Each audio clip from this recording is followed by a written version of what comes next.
अगर साधारण मनुष्य के प्रेम का तुम विचार करो तो बहुत चकित हो जाओगे।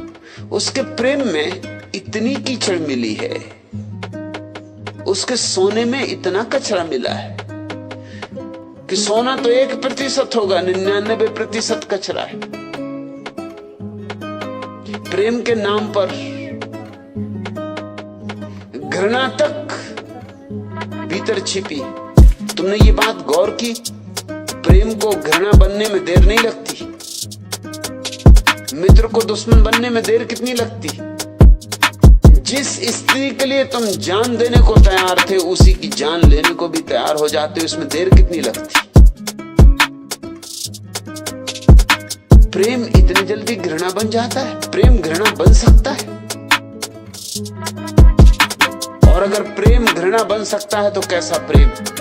प्रेम घृणा नहीं बन सकता। फिर जो घृणा बन जाता है वह प्रेम था ही नहीं, कुछ और था, घृणा ही थी। प्रेम का मुखौटा लगाकर नाटक कर रही थी।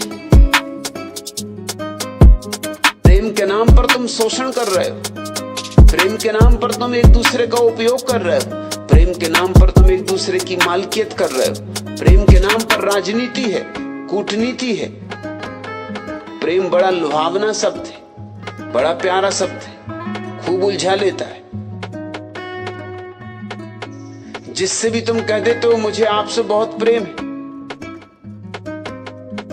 वही आपकी बातों में आ जाता है। तुम्हें खुद से भी प्रेम नहीं है, तुम्हें और किससे प्रेम होगा? कंकड़ पत्थर बीनते रहे और कहने लगे हीरे पाप है। हीरों का तुम्हें अनुभव नहीं, प्रेम का थोड़ा अनुभव करो। प्रेम बड़ी अद्भुत घटना है, साधारण नहीं है, अलौकिक है। इस पृथ्वी पर स्वर्ग की छोटी सी जो किरण उतरती है उसी का नाम प्रेम है। इस अंधेरे में रोशनी की जो थोड़ी सी झलक उतर आती है उसी का नाम प्रेम है। इस पथरीले हृदय में जो थोड़ी आर्द्रता आ जाती उसी का नाम प्रेम। प्रेम का अर्थ है मैं किसी के जीवन में आनंदित हूं, किसी के जीवन से आनंदित हूं, अकारण। प्रेम का कोई कारण नहीं होता। कारण हो तो मोह और अकारण हो तो प्रेम। तुम किसी से कहो कि मैं इसलिए तुम्हें प्रेम करता हूं तो ये मोह। और तुम अगर कोई भी कारण न खोज पाओ, खोजो और न खोज पाओ, लाख खोजो और न खोज पाओ, और तुम्हें ये कहना पड़े कि पता नहीं क्यों, पर प्रेम है तो मोह नहीं। प्रेम जैसे आकाश से उतरता है, पृथ्वी में उसकी जड़ें ही नहीं होती। मोह की जड़ें पृथ्वी में होती। और जिन्होंने प्रेम को पाप कहा है वो भूल कर रहे हैं शब्दों की। वो मोह को पाप कहें तो ठीक है, क्योंकि मोह का अर्थ है मेरे का भाव, ममता। प्रेम में तो मोह होता ही नहीं। प्रेम तो बड़ा निर्मोही है।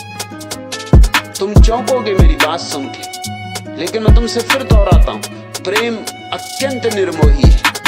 प्रेम मोह को जानता ही नहीं। प्रेम दूसरे पे कब्जा करता ही नहीं, न तो कब्जा करता है और न अपने पे कब्जा करने देता है। प्रेम तो स्वतंत्रता है। प्रेम तो दो व्यक्तियों के बीच स्वतंत्रता का आदान प्रदान है। न कोई किसी का मालिक, न कोई किसी की दासी। प्रेम एक दूसरे के गले में फंदा नहीं डालता। प्रेम तो फंदे काटता है। अगर कभी तुम्हारे जीवन में प्रेम का अनुभव हो तो तुम चकित होगे, तुम भी मुक्त हुए और जिससे तुम्हारा प्रेम है वह भी मुक्त हुआ। प्रेम मुक्ति लाता है, प्रेम मुक्तिदायी है। और ऐसे प्रेम को ही जीसस ने ईश्वर कहा, बुद्ध ने ध्यान की अंतिम परिणति कहा, महावीर ने कैवल्य का स्वभाव कहा।